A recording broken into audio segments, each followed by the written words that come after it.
Okay, we're going to look at the hyperbola homework. So the first problem that we have going on here is just getting us ready to work with the hyperbolas, in particular the asymptotes. So for part one, it wants us to write the equation of a line. So when I think about a line, that's y equals mx plus b.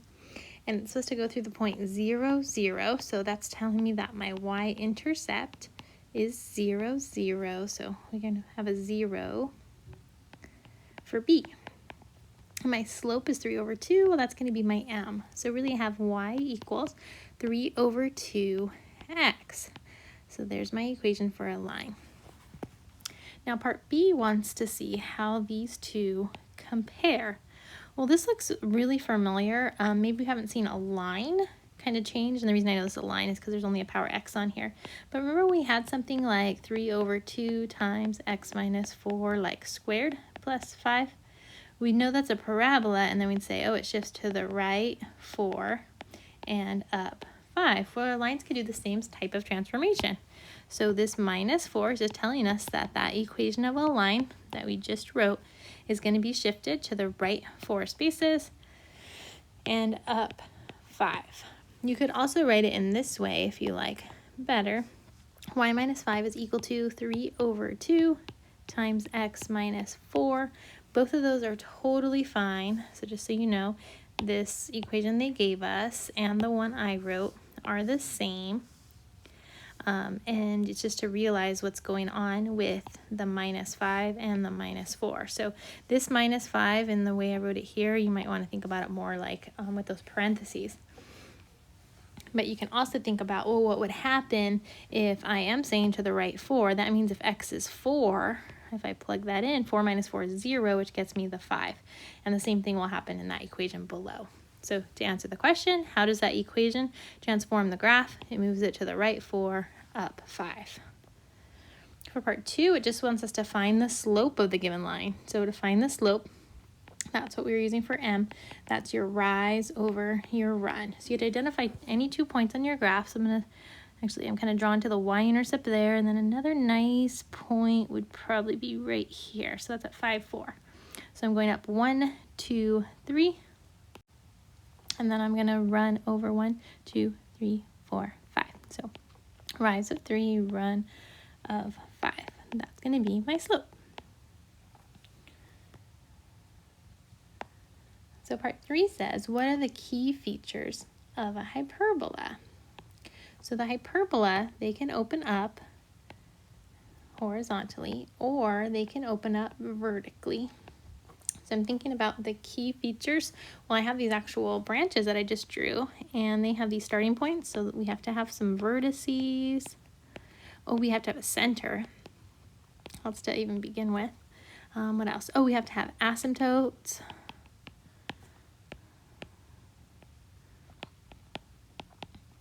And the way these guys are created was all based off of a focus, just like we had for our ellipse.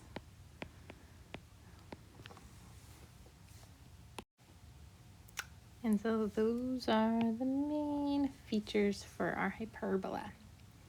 So part 4 wants us to identify all these key features and then to actually graph it. So the first thing I want to find is my center, which my center is based off of the transformation. So I know I'm going to go to the right 4 and I'm going to go down 2. One other key thing to remember is that this minus in the middle is already telling us that we have a hyperbola. So again, that's different from the ellipse, which is a plus sign in the middle. We have an x squared and we have a y squared. And so again, we know that it's going to be a hyperbola. Now, x squared is coming first in front of the minus sign. So if x squared is coming first, that means it's opening up on the x-axis. So our center will be 4, negative 2. We also know that the 9 is underneath the x, so it's going to be our left and right, and that's square root of 9, which is 3. And the 16, that's our up and down, so that's going to be the square root of, not square root of 4, but square root of 16, which is 4. So let's plot what we have there. So 4, negative 2. And then we have left and right 3. and that's going to be a vertex. And we're going to go up and down 4. 1, 2, 3, 4. 1, 2, 3, 4. And that's going to form my rectangle, which will help me to get the asymptotes, which will guide my graph. So my asymptotes are going to go through the corners of the box, and they have to cross through the center. And I have one on both sides, so one positive slope and one a negative slope. And again, I'm going to open up to the left and to the right. Now, just a reminder, if you forget, wait, which way should I be opening, left and right or up and down? You can always check that your point satisfies the equation, because remember that you're drawing the picture of all the points that satisfy the equation. So just like a little quick check, I think that this point, let's see, that's going to be 1, negative 2, is supposed to be on my graph. So I should be able to plug that in. So x minus 4, we square that over 9. Well, we could plug in the x. It's 1. And then we're going to have minus y, well, that's the negative 2. Add 2 to that over 16 squared. And so what's supposed to happen is this is supposed to equal 1. So let's check. 1 minus 4 here will be negative 3 squared over 9. The negative 2 plus 2 makes 0, so that's really 0. And so this is supposed to equal 1, and it does. 9 over 9 equals 1, so it satisfies it. So the point 1, negative 2 must be on the graph. So I know I did it the right orientation. So I have actually found my vertices. So here's a vertex and a vertex, right? I kind of covered up there and made it bigger. And so the vertices are going to be that 1, negative 2, and also, well, let's think about what happened. We were at the center of 4, negative 2, and we went left and right 3. So it's like 4, negative 2, you're going to add 3 and minus 3. So when you minus 3, you get the 1, negative 2. When you add 3, that'll be at 7, negative 2, which you can check. Next, we want to find our foci and asymptotes. So to find the foci, remember that our hyperbola opens up to them, so the equation changes a little bit. It's c squared still, where c is the distance to the foci, but we're going to have a squared plus b squared. So we're going to take our 16 plus 9, it doesn't matter really which one you put first, and together that will be my c squared. So c squared is equal to 25. So then c is the square root of 25, which is 5. And these are always on the transverse axis. That's the axis that contains the vertices. So that distance 5 will be from the center. So 1, 2, 3, 4, 5. So there's one of my foci. And then 1, 2, 3, 4, 5. I'm off my grid here. There's the other foci. So if you think about where those coordinates are, just in case you can't really see them, if this was my center, I'm going left and right, so I'm going to add the 5 and then I'll minus the 5. So that will be 9, negative 2 is where one of the points should be, and then 4 minus 5, that's negative 1, negative 2 is where the other point should be. So those are my foci. And so then the last thing I have to find are my asymptotes. So we know we're talking about an equation like y equals mx, but with a little bit of movement going on. So I need to figure out the slope. And the slope is always, well, it always goes through the center. So let's see how much we have to rise and run to get to the other point on the line. So 1, 2, 3, 4. So we went up 4, which should sound familiar. That was our up and down. And then left and right 3. So up 4 over 3. So 4/3 is the slope of that line, but we were transformed. We were at y, let's see, it was a negative 2 is our y value, so y plus 2, and then x minus 4, or you could write it as y equals 4/3 x minus 4 minus 2, either one of those. Now that's just for the positive slope line. We also go the other direction, so really to make it go the other direction, that just means negative slope. So we could fix everything by just writing a plus or minus on that 4/3. So that's giving you your two equations of your asymptotes. Okay, for part 5, that doesn't look like our form. So again, our form that we want it to be in is x minus h squared over some number squared minus, because it's a hyperbola. Maybe we don't even recognize that it's a hyperbola yet. but it'll pop out that it has to be a hyperbola because of the negative between our x squared and our y squared. So we're going to line up, just like we've done before, all our x's together, and then our y's together, and then we have our plus 23 still hanging out, equal to 0. Now, it has a positive in the front, and so if we think about our hyperbola, it always has the positive thing first, so that's why I keep my x's there for sure, and then the minus is what follows. Now, it could have your y's being positive and your x's being negative, then it would be a little flip-flopped. So we're going to work with it as it's written. It looks pretty good. So I'm going to take that 7 out of my x's so I can complete the square. So it'll be x squared plus 6x. I'm going to add something, minus something to complete the square. Then with the 5 up here, I have a negative in the front. So there's a negative 5 pulled out. Watch our signs. That'll be y squared minus 2y. We're still going to add something, minus something. We still have the 23 hanging out, equal to 0. So again, be careful because this was a positive 10y. It turned to be a negative 2 because I took a negative 5 out. So to complete the square, I got to take 6 over 2, which is 3. So 3 squared, 9 minus 9. Negative 2 over 2 is negative 1. Negative 1 squared is 1 and 1. Again, the reason for doing this was so these first 3 terms will factor. That'll be x plus 3 squared. The 7 will still hang out. And then remember that the negative 9, we need to kick it out. It's going to multiply with 7. So that'll be a negative 63. Then with the y's, we're going to look at, again, those first 3 terms. Factor that. That'll be y minus 1 squared. The negative 5 is still hanging out in the front of that. We need to kick out the minus 1, but it will multiply with negative 5. So that's actually plus 5. And then the plus 23 equal to 0 is still all there. So then we'll want to combine together our like terms, which are the negative 63, the 5, and the 23, which will equal a negative 35. So I'm going to have 7 times x plus 3 squared minus 5 times y minus 1 squared minus 35 equals 0.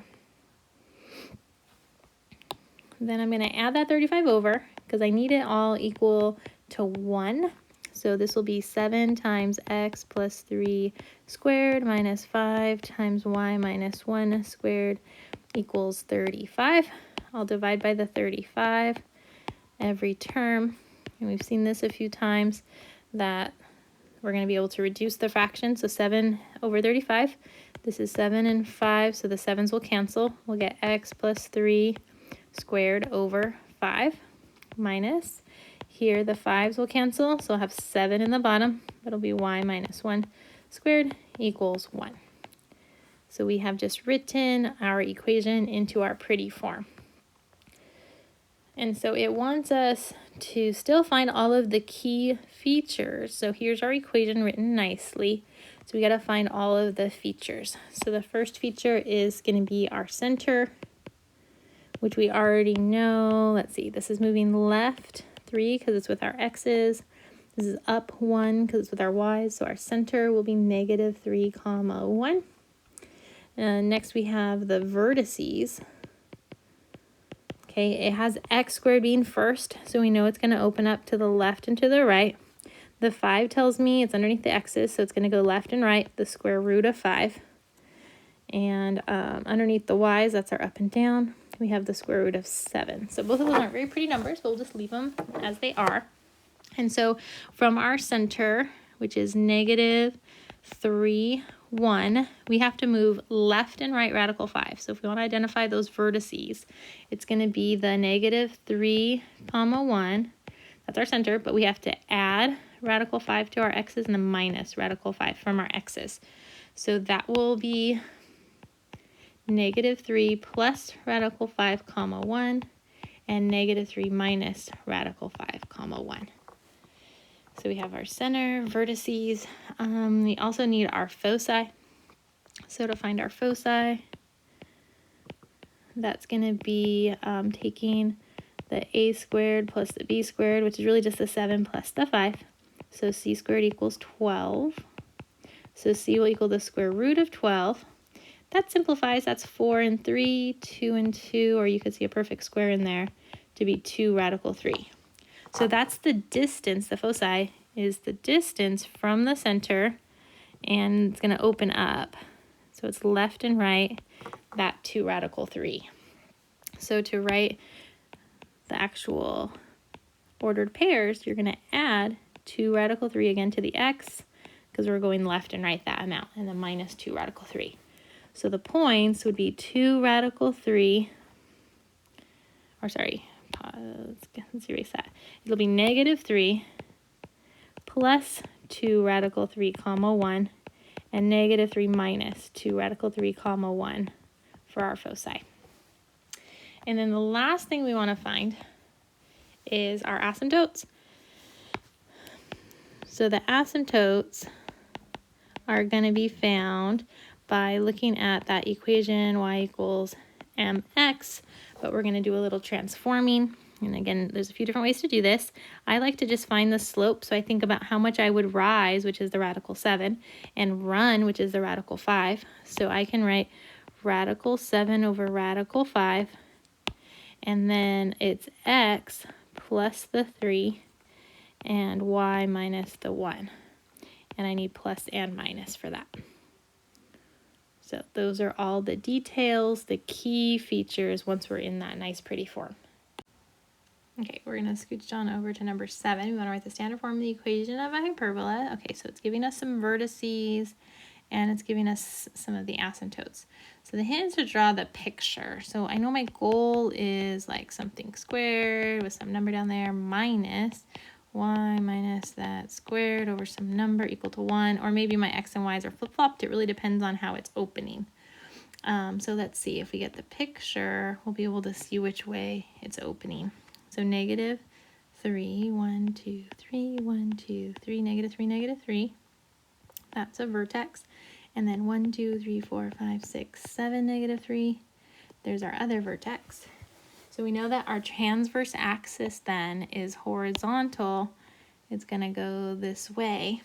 And so that also tells us that our parabola is going to open up to the left and to the right somehow. Somehow like that. So just a little sketch of that. And so if I want to figure out what my center is, I need to figure out what the middle is between those 2 points. So let's see, this was negative 3, negative 3. And then we have 7, negative 3. So if we're looking at the middle, we're looking at our x values, negative 3 and 7. The distance between them is 10, right?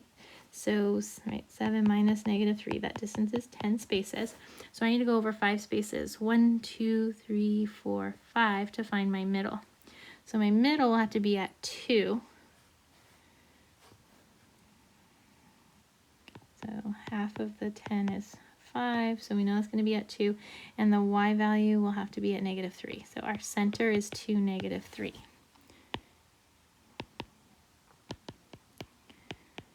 Okay, so that's going to fill in some details. Let's see, I already know it's opening left and right, so I am correct to put x squared as the first guy. So actually I can start writing this. This is x minus 2, that whole thing squared. And I'm going to have y plus 3, that whole thing squared. I know I'm going to have a minus in the middle, and I have a 1. So now all I have to figure out is how much it went left and right, and then the up and down. So left and right, we already kind of see with our asymptotes, that's 7 over 5. That's a rise over a run. So if I go from my center and I go up 1, 2, 3, 4, 5, and I run 1, 2, oops, I'm supposed to rise up 7, my bad, 6, 7. So here's my rise up to 7. And then running over 1, 2, 3, 4, 5. That looks pretty good. I can see my asymptote right there. And so I know how much it's going up to make my box, because this is my box down here. I'm going up a total of 7. So my up and down is 7. So underneath the y, if I'm going to go up and down 7, that came from 49. And I'm going left and right 5, so that had to come from 25. So this is my equation written in that nice form.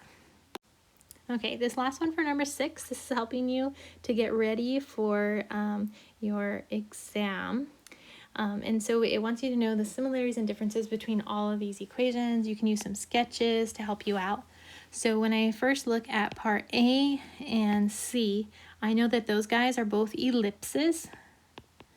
And the reason that I know those are ellipses is because they have pluses in the middle.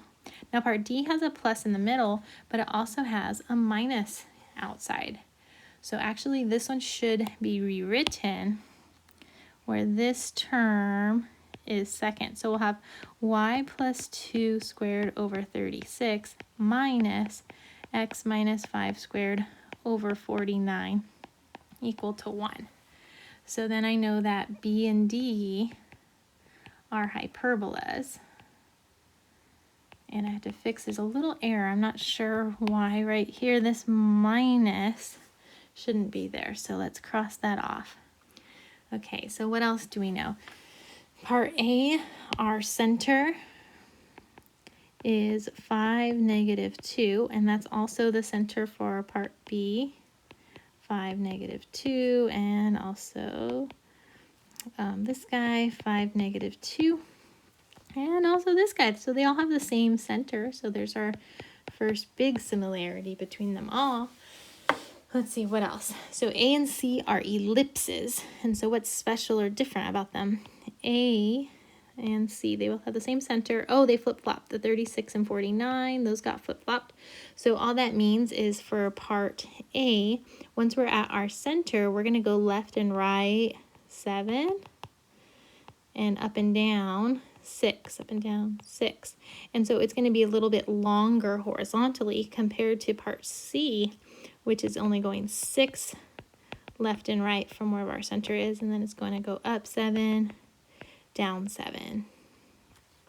Now the hyperbolas, their big difference is that part B has the x part first, because their x parts are both the same and the y parts are both the same, but the x's, when they're first, it's going to open up horizontally, and part D will have to open up vertically.